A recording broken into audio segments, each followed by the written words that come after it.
Au moins 90 personnes ont été tuées au Soudan depuis le début de manifestations contre le président des Omar el-Béchir. C'est ce qu'a indiqué ce lundi un comité de médecins lié au mouvement de contestation.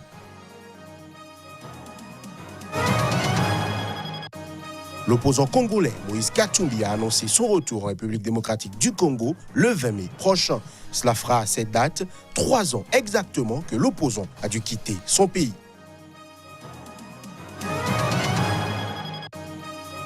Deux journalistes de Reuters condamnés à 7 ans de prison en Birmanie pour une enquête sur un massacre de musulmans rohingyas ont été libérés ce mardi. Ils ont bénéficié d'une amnistie présidentielle.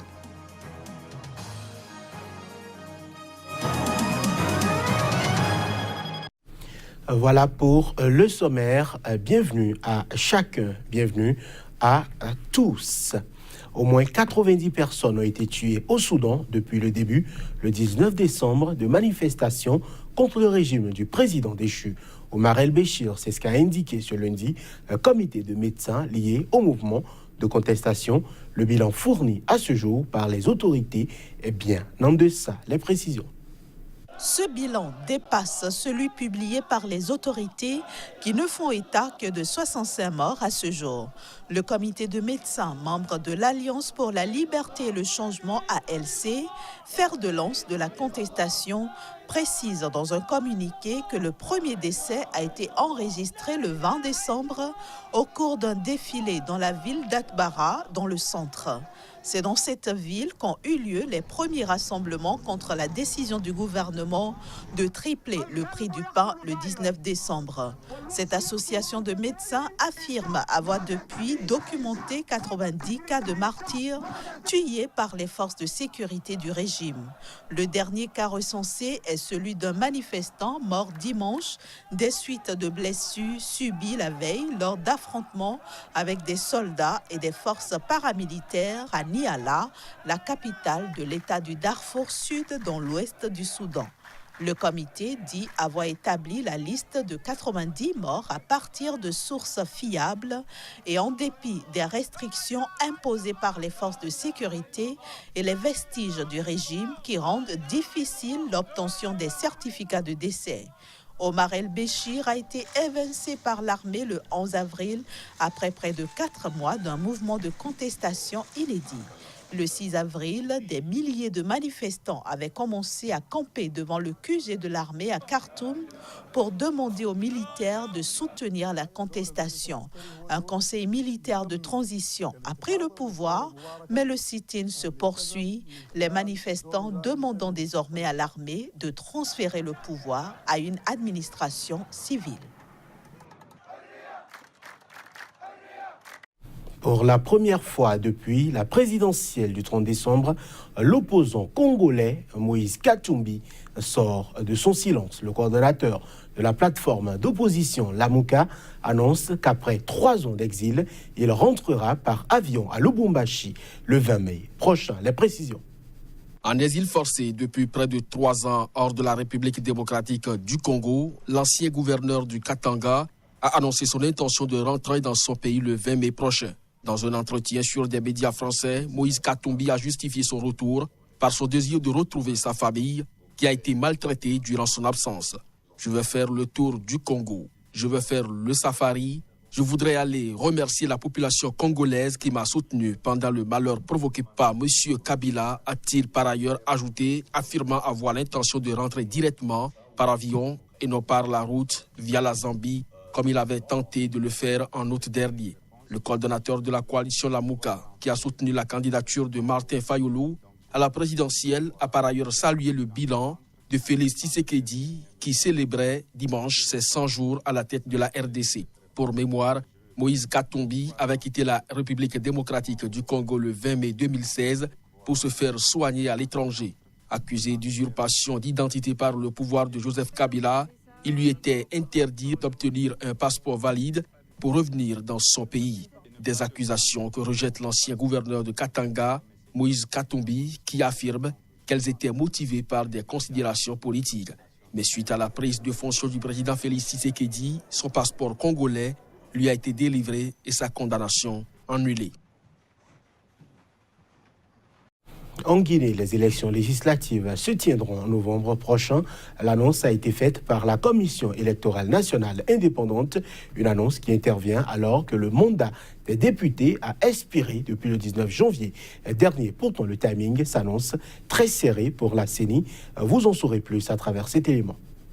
Les électeurs guinéens vont devoir attendre encore pendant 235 jours, soit à peu près 7 mois pour aller aux élections législatives de 2019. C'est ce qui ressort du chronogramme que la Commission électorale nationale indépendante a présenté ce dimanche à l'ensemble des acteurs impliqués dans le processus électoral au terme de sa retraite de 5 jours. Le mandat des députés ayant expiré depuis le 19 janvier dernier, ce scrutin va donc se tenir avec 1 an de retard. Mais le timing s'annonce serré pour la CENI si elle veut appliquer les recommandations énoncées par un audit récent du fichier électoral qui fait état de plusieurs failles.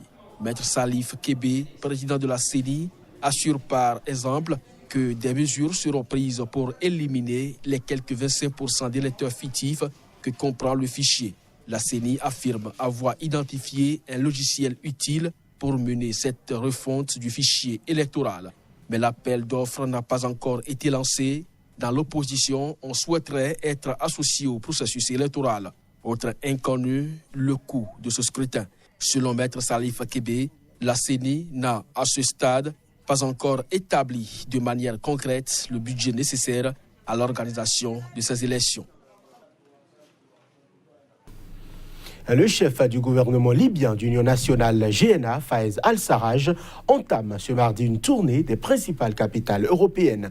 Principal objectif, réunir des soutiens contre l'agression du maréchal Khalifa Haftar. C'est ce qu'a annoncé ce lundi le ministère libyen des Affaires étrangères.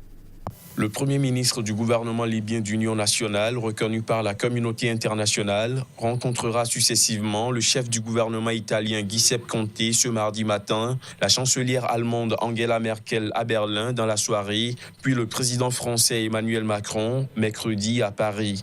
Lors de cette tournée européenne où une visite en Grande-Bretagne est également envisagée, Fayez Al-Sarraj va tenter de réunir des soutiens contre l'agression du maréchal Khalifa Haftar. En proie à l'instabilité depuis la chute de Mouammar Kadhafi en 2011, la Libye est le théâtre de nouveaux affrontements meurtriers depuis le lancement le 4 avril par le maréchal Khalifa Haftar, l'homme fort de l'Est libyen, d'une offensive militaire sur Tripoli, siège du gouvernement de Fayez Al-Sarraj. Après une progression rapide, les troupes du maréchal Haftar piétinent depuis 1 mois aux portes de Tripoli, barrées par les forces loyales au gouvernement d'Union nationale, dont font partie des groupes armés de la ville de Misrata. Des combats se déroulent quotidiennement dans la banlieue sud de la capitale et au sud de la ville. La visite à Paris revêt une importance particulière pour Fayez Al-Sarraj, dont le gouvernement a, à plusieurs reprises, accusé la France de soutenir au moins politiquement le maréchal Haftar. Les autorités françaises ont toujours démenti, affirmant leur opposition à une opération militaire et leur attachement à un processus politique sous l'égide de l'ONU.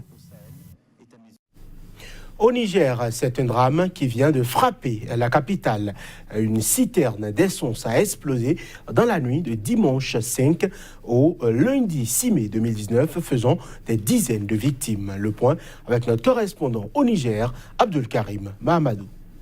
C'est aux environs de 0 heure que la citerne s'est renversée sur le chemin de fer à quelques encablures de l'aéroport international Djori Hamani de Niamey, laissant couler au sol son contenant, soit 35 000 litres d'essence. Il aura fallu moins de 10 minutes pour que les populations des environs, en majorité des jeunes et des femmes, accourent pour siphonner le carburant. Selon des témoins sur place, ce sont des centaines de jeunes gens débouchant de tous les alentours avec des bidons qui sont venus à la recherche du précieux mais dangereux liquide. Certains à moto faisant directement le plein. Le drame est survenu, selon d'autres sources, lorsque un motard venu à vive allure n'a pas coupé le moteur, laissant tomber une étincelle enflammant les lieux et la citerne qui va exploser sur le coup. Le bilan est lourd, 58 morts, dont 3 vont succomber à l'hôpital national de Niamey. On dénombre également 37 blessés graves, 3 évacués au centre hospitalier universitaire, 3 à l'hôpital général de référence et 31 blessés à l'hôpital national de Niamey. Le Premier ministre chef du gouvernement et le ministre de l'Intérieur se sont rendus sur le lieu de l'accident et ont rendu visite aux blessés à l'hôpital national de Niamey en compagnie du président de la République Issoufou Mahamadou. Le chef de l'État a exprimé toute sa compassion aux familles des victimes et souhaitait un prompt rétablissement aux blessés. Il a d'ailleurs donné des instructions au ministre de la Santé pour que les blessés soient totalement pris en charge jusqu'à guérison. C'est la première fois qu'un tel drame survient au Niger depuis que le pays est devenu producteur de pétrole en 2011.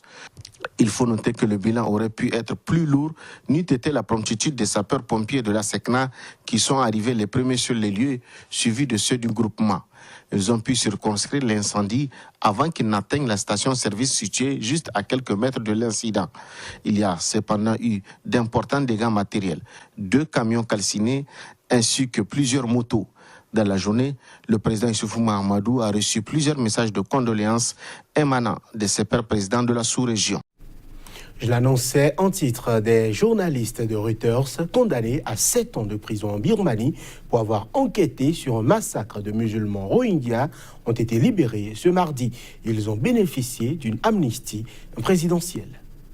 À l'issue de mois de pression internationale sur le gouvernement du prix Nobel de la paix Aung San Suu Kyi, Wallon et Kyaw Soe Oh, les 2 journalistes de Reuters condamnés à 7 ans de prison en Birmanie, ont été libérés. Ils ont passé plus de 500 jours en détention dans la prison de Rangoon, alors qu'ils avaient été condamnés pour avoir enfreint la loi sur les secrets d'État qui datent de l'époque coloniale. Les 2 jeunes journalistes ont été graciés au nom de l'intérêt national sur le long terme, a déclaré le porte-parole du gouvernement, Zhao Te. Merci à tous ceux qui nous ont aidés et soutenus, ici et à l'étranger, pendant ces jours où nous étions en prison.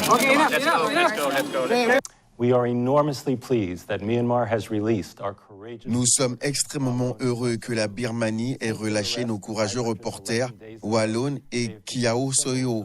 Depuis leur arrestation, il y a 511 jours, ils sont devenus des symboles de l'importance de la liberté de la presse dans le monde.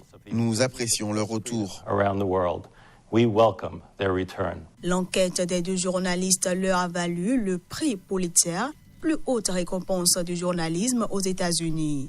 Ils ont également été distingués par l'UNESCO et désignés aux côtés de plusieurs confrères, personnalités de l'année 2018 par le magazine Time.